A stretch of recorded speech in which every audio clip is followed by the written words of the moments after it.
আসসালামু আলাইকুম, সবাই কেমন আছেন? শুক্রবার নামাজ পড়ে আসলাম, জুমার নামাজ। চিন্তা করলাম আপনার সঙ্গে একটু কথা বলি, তাই আসলাম আর কি।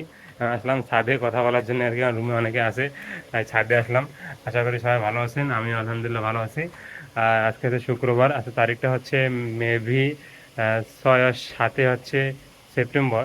আগস্টের পরে সেপ্টেম্বর আর কি, সেপ্টেম্বর 2024। চিন্তা করলাম যে আপনার সঙ্গে কথা বলবো, তাই ছাদে আসলাম। তো আশা করি সবাই ভালো আছেন, আমি আলহামদুলিল্লাহ ভালো আছি। আজকেও দুপুরবেলা আসছি, কিন্তু আকাশটা দেখেন অনেক নীল, ঠিক আছে, আকাশটা অনেক নীল। আর এমনিতেও কিন্তু ভালো লাগতেছে। হ্যাঁ, তো একটু গরমও লাগছে যদিও। এই পাশটা আসলে কিন্তু একটু সূর্যটা একটু আমার পিছনে তো একটু কালো দেখাচ্ছে। আর আমরা হলে কীভাবে মনে করেন কাপড় শুকাই, এটা দেখাবো আজকে। দেখেন এই যে সবাই এখানে মনে হয় শুক্রবার, তো সবাই ফ্রি মোটামুটি। আপনারা জানেন যে শুক্র শনিবার আমাদের ভার্সিটি অফ থাকে। তার জন্য শুক্র শনিবার সবাই একটু ফ্রি থাকে, যার জন্য আজকে সবাই মনে করেন কাপড় চোপড় বা এক্সট্রা যে কাজগুলো আমাদের পেন্ডিং থাকে ওগুলো কাজে করার ট্রাই করে শুক্র শনিবার। যারই সুবাদে ছাদে আজকে অনেক কাপড়, নাহলে কিন্তু এত কাপড় হয়তো বা দেখতে পাতেন না আর কি। যাই হোক, ওই ছাদেও কিন্তু অনেক কাপড় দেখা যাচ্ছে। মানে যারা একটু ফ্রি থাকে বা ব্যস্ত থাকে, অন্যদিন কাপড় ধুতে পারে না, তারা এই মূলত কাপড় ধোয় আর কি। আমি দেখলাম নিচে ছাদে কিন্তু জায়গা নেই, আর ওই ছাদটাও ভর্তি। আবার ওই পাশে অন্য অন্য ছাদে কিন্তু সেম অবস্থা। আর এটা হচ্ছে পাশে আমাদের শেখ রাসেল হল।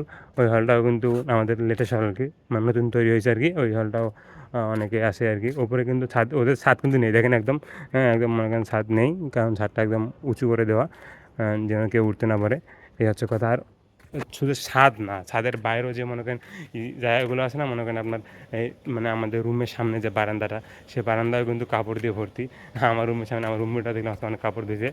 আমি অবশ্য কাপড় ধুইনি, কারণ আমি 2 দিন আগে কাপড় ধুছি তো ঢাকা থেকে আসার পর, যার কারণে আমার কাপড় ধোয়ার প্রয়োজন হয়নি। হ্যাঁ, কিন্তু নাহলে আমিও ধুতাম। ধোয়ার পর আবার জায়গার অভাব হইতো আর কি, কারণ একটু শুক্র শনিবার একটু চাপ পড়বেই, এটাই স্বাভাবিক। এই হচ্ছে কথা। ও দেখেন, ওটা দেখায়, আকাশটা দেখায়, ও জোস কিন্তু একদম। দেখেন নীল আকাশ, পরিবেশটা জোস। একটু জোস হইলেও কিন্তু আমার একটু কষ্ট হচ্ছে, কারণ আছে একটু রোদ লাগতেছে, আমার একটু গরম লাগতেছে। আচ্ছা, ভালোই গরম পড়ছে। আমি কিন্তু এখনও খাওয়া দাওয়া করিনি, এখান থেকে গিয়ে খাওয়া দাওয়া করবো। চিন্তা করলাম যেহেতু আজকে শুক্রবার, শুক্রবার আমাদের দিনটা কেমন কাটে এই নিয়ে একটা ভিডিও বানানোর প্ল্যান ছিল, যদিও বানাতে পারিনি। দেন আজকে শুক্রবার না আসলে আসলাম একটু আপনাদের সঙ্গে কথা বলে আসি। তার সুবাদে একটু মনে করেন ছাদে আসলাম। তারপর মনে পড়লো যে কাপড় চোপড় ধোয়া বা আমাদের ফ্রি টাইমে আমরা কী করি, বা নিজেদের যে অন্য অন্য কাজ, অনেক রান্নাবান্না করে, আমি আজকে রান্নাবান্না করছি। হ্যাঁ, রান্নাবান্না করা শুরু করে আরও অনেক কিছু আমরা করার ট্রাই করি, কারণ এগুলো কাজটা আমাদেরই, এগুলো কাজটা আমাদের করতে হবে আর কি। এই হচ্ছে কথা। তো আর নিজের কাজ নিজে করার জন্য একটু মানে যে একটা মজা আছে অবশ্যই। তাই আমি ট্রাই করি আমাদের নিজের কাজগুলো নিজেই করার। আপনারাও ট্রাই করবেন নিজের কাজ নিজে করার। অন্য মানে নিজের কাজ অন্য দ্বারা করলে আসলে এটা নিজে কেমন লাগে আর কি, এই হচ্ছে কথা।